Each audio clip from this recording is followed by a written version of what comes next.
လူတော်တော်များများစားသုံးနေကြတဲ့ကြက်ဥကကျန်းမာရေးအတွက်တစ်ဖက်တစ်လမ်းကနေထောက်ကူပြုစေတယ်ဆိုတော့သိပြီလားမင်္ဂလာပါ The Current Spoon ကနေကြိုဆိုလိုက်ပါတယ်အသားဟင်းတွေဘလောက်ပဲရှိကြက်ဥကိုပဲချစ်တယ်ကြက်ဥကိုပဲရွေးချယ်မယ်ဆိုရဲကြက်ဥချစ်သူလေးတွေအတွက်ဒီနေ့မှာတော့အရန်ချက်ပြုတ်ကလွယ်ကူရိုးရှင်းပြီးတော့အရသာရှိလာတဲ့ကြက်ဥဖက်ကပောင်းချက်နေလေးကိုချက်ပြရင်းနဲ့ကြက်ဥရဲ့အကျိုးကျေးဇူးတွေကိုပြောပြပေးသွားမှာပဲဖြစ်ပါတယ်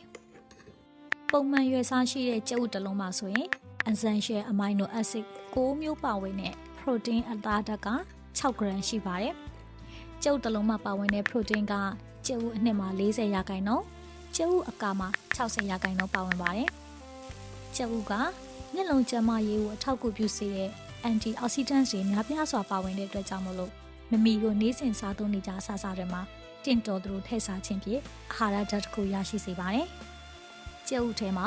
ကယ်လိုရီ80ကနေ80အထိပါဝင်ပါတယ်။ပရိုတင်းဓာတ်၊ကစီဓာတ်တွေပြည့်ဝစွာပါဝင်တဲ့အတွက်ကြောင့်မလို့လိုအပ်တာဓာတ်ပို့စားလို့ရှိရင်အစာမကြေဖြစ်တာ၊အော့အန်တာ၊လေပွားတာ၊ဗိုက်ကဲတာတွေဖြစ်တတ်ပါတယ်။ကိုလက်စထရောမြင့်တဲ့အစားအစာဖြစ်တာကြောင့်ငကိုကိုလက်စထရောမြင့်ပြီးသားသူတွေသတိထားစားသုံးဖို့လိုအပ်ပါတယ်။ပုံမှန်လူတစ်ယောက်ကတနေ့ကိုကြက်ဥတစ်လုံးကနေ2လုံးထိစားသုံးနိုင်ပြီးတော့လေ့ကျင့်ခန်းလုပ်တဲ့သူတွေ exercise လုပ်တဲ့သူတွေက protein ဓာတ်ပိုမိုလိုအပ်တဲ့အတွက်ကြောင့်မို့လို့တနေ့ကို2လုံးမှ3လုံးထိစားလို့ရပါတယ်။နှလုံးရောဂါရှိတဲ့သူတွေစီးချိုသွေးတိုးရှိတဲ့သူတွေအတွက်ကြတော့ကြက်ဥကိုတနေ့တစ်လုံးဒါမှမဟုတ်လို့ရှိရင်တစ်ပတ်မှ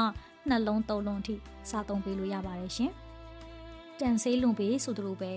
ကျန်းမာရေးအတွက်ထောက်ကူပြုစေပြီးမယ်မလိုအပ်ပဲနဲ့အများကြီးစားသုံးရင်တော့ကျန်းမာရေးအတွက်သတိထားစရာတွေဖြစ်နိုင်တယ်ဆိုတာလုံးဝမမေ့ပါနဲ့ရှင်